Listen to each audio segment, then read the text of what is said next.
Merci Bobby.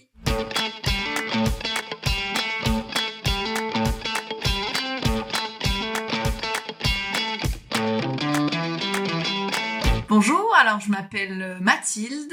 et je suis enseignante de biotechnologie et mon autre nom c'est Madame Biotech sur les réseaux sociaux. J'ai fait un bac technologique STL BGB à l'époque, mais maintenant l'équivalent ça serait STL biotechnologie. Ensuite j'ai fait un BTS biotechnologie, puis une licence et un master MEF biotechnologie. Je suis enseignante dans un établissement scolaire, dans un lycée, où j'enseigne du coup les biotechnologies de la seconde jusqu'au BTS.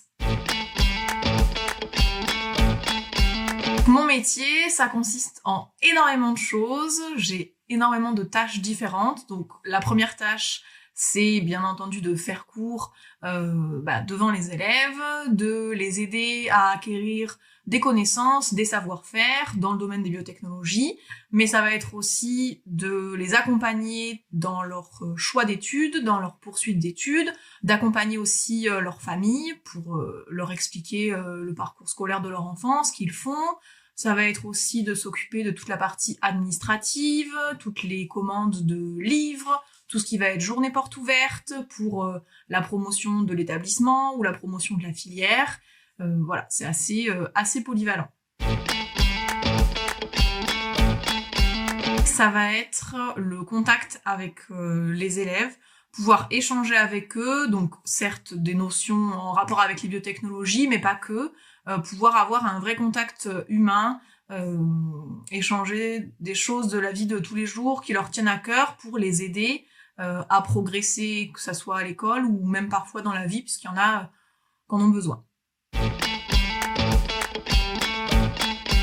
Pour être professeur de biotechnologie, pour être professeur en général, mais de biotechnologie, il y a plusieurs voies possibles, mais dans tous les cas, il faudra avoir un master MEF, donc un master métier de l'enseignement, de l'éducation et de la formation, avec la spécialité biotechnologie, pour être le mieux formé. Et ensuite, il y a certains enseignants qui décident de passer différents concours, donc il peut y avoir l'agrégation, il peut y avoir le CAPET, les concours internes, ou des enseignants qui ne passent pas de concours et qui sont contractuels et qui enseignent aussi dans les établissements scolaires. Alors, en moyenne, donc on a un salaire qui est évolutif, mais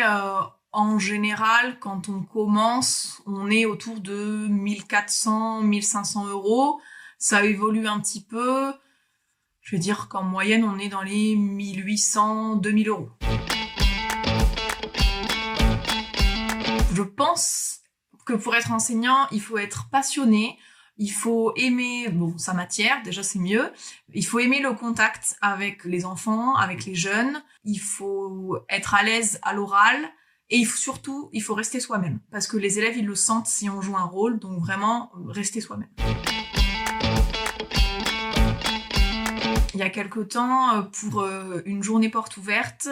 pour un projet de biotechnologie, je devais faire un terrarium avec des escargots, sauf que je m'y suis pris à la dernière moment, j'avais pas d'escargots, donc ce sont les élèves qui m'ont ramené des escargots et qui les ont posés sur mon bureau pendant que je faisais cours, donc j'avais des escargots sur mon bureau qui se baladaient pendant mon cours. Toujours en rapport avec mon métier, parce que je suis vraiment passionnée par ce que je fais, ça serait de créer une structure ou un organisme qui permettrait de faire connaître les filières qui sont peu connues ou les matières qui sont peu connues, parce que c'est vrai que quand on est élève au collège, on entend beaucoup parler des filières générales avec les spécialités générales, et on connaît pas tous les bacs technologiques qui existent, ni les bacs pro qui existent. On connaît les plus classiques, mais pas tous, et c'est dommage parce qu'il y a certaines filières qui seraient adaptées à des élèves en particulier, à des profils en particulier, et comme on les connaît pas, on choisit autre chose un petit peu par défaut. Donc voilà, je sais pas comment faire, mais vraiment mon rêve, ça serait de faire connaître aux élèves et à leurs parents la diversité des filières qui existent.